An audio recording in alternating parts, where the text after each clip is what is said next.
ஏழு மிஸ்டேக் இங்கே வர சுத்தமாக இருக்கு.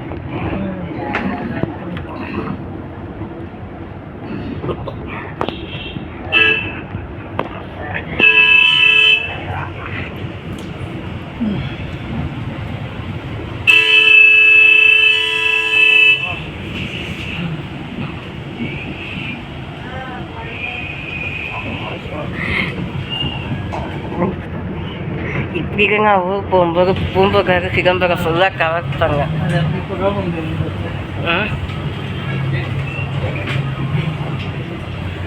திருவண்ணாமலையா?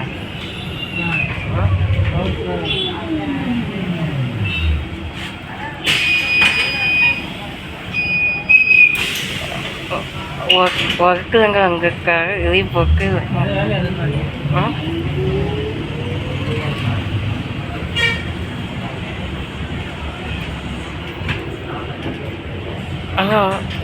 அவருக்கு எப்படி மெரினா பீச்செல்லாம் தெரியுது?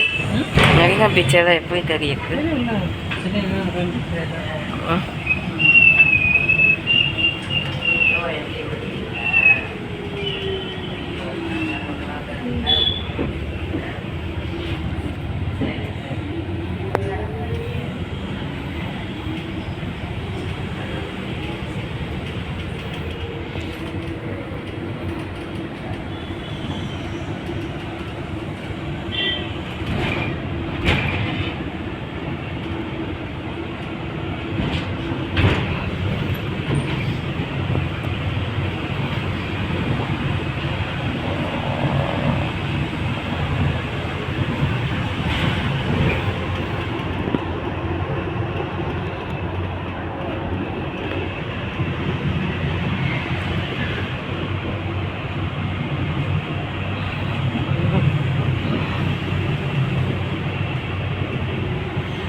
நாங்கள் மம்மி நானும் திருவண்ணாமலை போல. அடுத்த பேருந்து நிறுத்தம் இந்திய தொழில்நுட்ப கழகம் Chennai.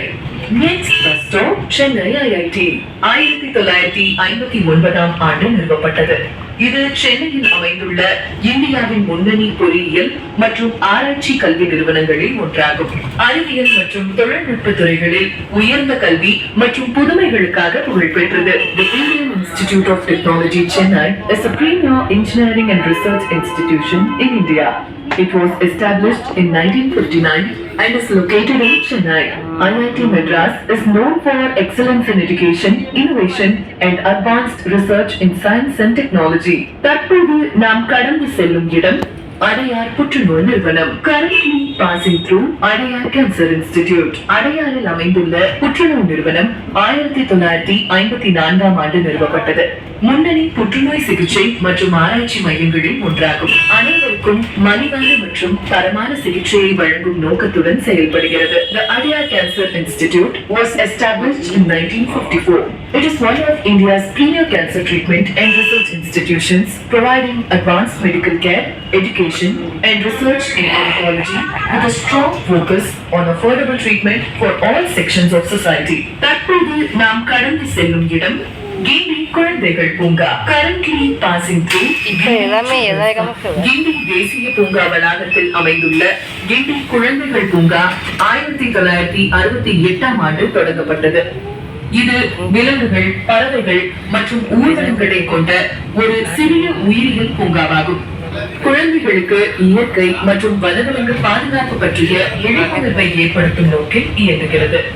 Gindi Children's Park, located in Chennai within the Gindi National Park campus, was established in 1968. It is a small zoological park designed to educate children about wildlife and conservation, featuring animals, birds, and reptiles in a natural environment. தற்போது நாம் கடந்து செல்லும் இடம் பெரியார் அறிவியல் மற்றும் தொழில்நுட்ப மையம். Currently passing through Periyar science and technology centre. Periyar அறிவியல் மற்றும் தொழில்நுட்ப மையம் 1983ஆம் ஆண்டு தொடங்கப்பட்டது. மாணவர்கள் மற்றும் பொதுமக்களிடையே அறிவியல் விழிப்புணர்வை ஏற்படுத்தும் நோக்கில் கண்காட்சிகள், விளக்க காட்சிகள் மற்றும் கோளரங்க நிகழ்ச்சிகள் நடத்தப்படும் ஒரு அறிவியல் மையமாக இது செயல்படுகிறது. Periyar science and technology centre was established in 1983. It is an interactive science museum aimed at promoting scientific awareness and curiosity among students and the general public through exhibitions, demonstrations, and planetarium shows. அடுத்த பேருந்து நிறுத்தம் அண்ணா university. Next bus stop அண்ணா பல்கலைக்கழகம். அண்ணா பல்கலைக்கழகம் 1978ஆம் ஆண்டு நிறுவப்பட்டது. இது இந்தியாவின் முன்னணி தொழில்நுட்ப பல்கலைக்கழகங்களில் ஒன்றாகும். பொறியியல், தொழில்நுட்பம், கட்டிடக்கலை மற்றும் பயன்பாட்டு அறிவியல் துறைகளில் உயர்கல்வி மற்றும் ஆராய்ச்சியில் முக்கிய பங்கு வகிக்கிறது. அண்ணா university was established in 1978 and is one of the leading technical universities in India. It offers engineering, technology, architecture and applied science programs and plays a major role. தற்போது நாம் கடந்து செல்லும்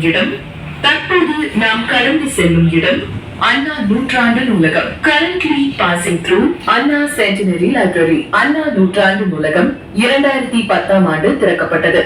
முன்னாள் முதலமைச்சர் டாக்டர் C.N. அண்ணாதுரை அவர்களின் பிறந்த நூற்றாண்டை நினைவு கூறும் வகையில் அமைக்கப்பட்டது. இது ஆசியாவின் மிகப்பெரிய நூலகங்களில் ஒன்றாகும் மற்றும் மாணவர்கள், ஆய்வாளர்களுக்கான விரிவான புத்தகங்கள் மற்றும் மின்னணு வளங்களை வழங்குகிறது. Anna centenary library was inaugurated in 2010 to commemorate the birth centenary of Dr. C.N. Annadurai. It is one of the largest libraries in Asia and offers a vast collection of books, digital resources, and research facilities for students and scholars. ஆ, பார்க்கலாம்.